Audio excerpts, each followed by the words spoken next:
Dragon's Dogma 2 releases in about 2 weeks, and previews from the game are quite promising. From the improved combat, the deep RPG mechanics with improved vocations from the first game and the vocation skill trees, the ability for pawns to learn languages that might aid you in understanding other factions, and the world building. The game is shaping up to be the sequel fans have long awaited for since the release of Dragon's Dogma Dark Arisen back in 2013. The only thing that's been in question up until now, or at least until 2 days ago, was how well the game might run on current-gen hardware. And I think in 2 weeks, when the game is finally out, all the breakdowns from Digital Foundry and the like, I think this game's performance is going to reignite the conversation around current-gen console performance and what we might want to see in a PS5 Pro.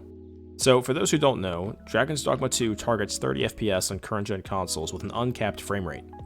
This means that depending on the action on screen, whether you're in combat or not, whether you're indoors or outdoors, depending on what's happening on your screen, the performance and smoothness of your experience is going to vary over your playthrough, at least on consoles. Now, just under 2 weeks ago, we saw with the release of Final Fantasy VII Rebirth that the game offered multiple different performance modes in fidelity, focusing on resolution, and performance focusing on frame rate. But to achieve the 60 FPS frame rate in its performance mode, the game was heavily compromised in the form of image clarity and resolution.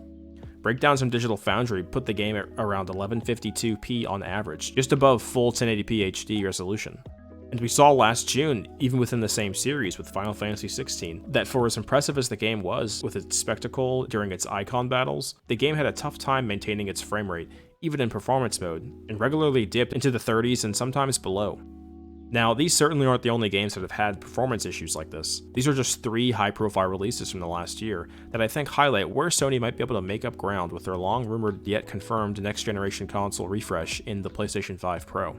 Unlike the PS4 Pro, which saw most of its benefit in the ability to render titles from traditionally 1080p or sub-1080p resolutions up to 4K via checkerboarding, or otherwise natively rendered at 4K, the PS5 Pro is reportedly going to be more about maintaining smooth frame rates at 4K and less about a resolution bump to 8K, though that is supposed to be one of the features of the device.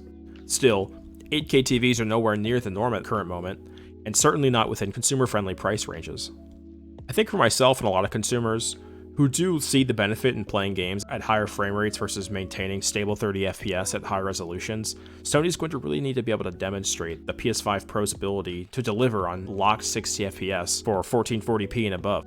Current-gen titles have certainly done a better job at maintaining higher frame rates, but it's certainly not perfect, and we still get games like the aforementioned Dragon's Dogma 2 or even Gotham Knights from a few years ago, where the games are relegated to 30 FPS and no performance modes in sight. At least in the case of Dragon's Dogma 2, there is a silver lining, that this is a game with its frame rate uncapped.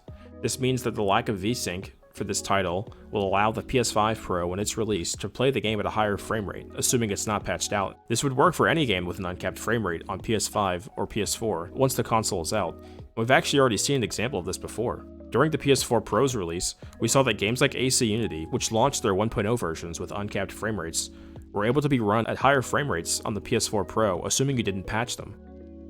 This meant that a game that was previously underperforming below 60 FPS would run at near locked 60 if you play it on, say, a PS5, and that's still possible if you have a disc-based copy of the game today. Still, these kind of workarounds aren't really what consumers are looking for. I think most consumers are looking for something similar to the boost mode of the PS4 Pro, where a simple toggle allows the device to run the game at a higher resolution and a higher frame rate, or both, without the need to finick with the settings, similar to, say, PC players do today. And Xbox has already seen success with something like this, where some titles on Xbox via its backwards compatibility simply runs at 60 FPS on a software level, despite no intervention from the developers of the original titles. I think for a device like this to be successful, Sony really needs to dig deep and find a way to allow, even on a technical level, regardless of developer input, the ability for the game to run at a higher frame rate. I think for a lot of people, this console generation has been a mixed bag with regards to performance. Some games from the later PS4 era ran really well on PS5 simply because the games were smaller in scope to a native PS5 title, so the increased computational uplift from the PS5 base allowed the games to run better without much trouble for the developers. But as the generation has gone on, we've seen with a myriad of titles that the performance has started to degrade with certain games. The 3 I've highlighted at the beginning of this video are just a few. It's pretty common that games offer multiple different performance modes via fidelity or high FPS options, but it's usually a trade-off. You simply don't get both, which is something we were used to having in the last generation. It kind of makes you wonder what the point of these new consoles were if it's only able to do slightly increased frame rates from last generation. Even traditional console gamers who have been used to 30 FPS games from previous generations have seen that 60 FPS offers a really transformative experience to playing at 30. While the PS5 Pro isn't officially confirmed in any capacity, and outside of the credible leaks we've seen over the last year from different outlets like Insider Gaming, Sony is discounting today its slim model PS5 revision to $399. Now, there's a few different reasons for this, but I think one of the reasons might be that Sony is preparing for a bigger hardware push later this year with the PS5 Pro, as rumors and leaks suggest. It's typical to see hardware discounting ahead of new hardware releases like this. It would make sense that Sony might show this device off at their summer showcase this year, or in its own standalone event. HD for the Xbox 360 and PS3 generation, and then from 1080p to 4K resolution for the last generation, with PS4, Xbox One, and the hardware revisions after them, were turning points for the industry. And while we saw a half step with this generation with higher frame rates, I think this Pro iteration will signal for Sony and the other platforms that 60 FPS is going to be the standard once next gen truly gets underway in the form of PS6, the next generation Xbox consoles, and even the Switch 2. We've certainly seen that current gen titles have done a much better job at maintaining higher frame rates since last generation.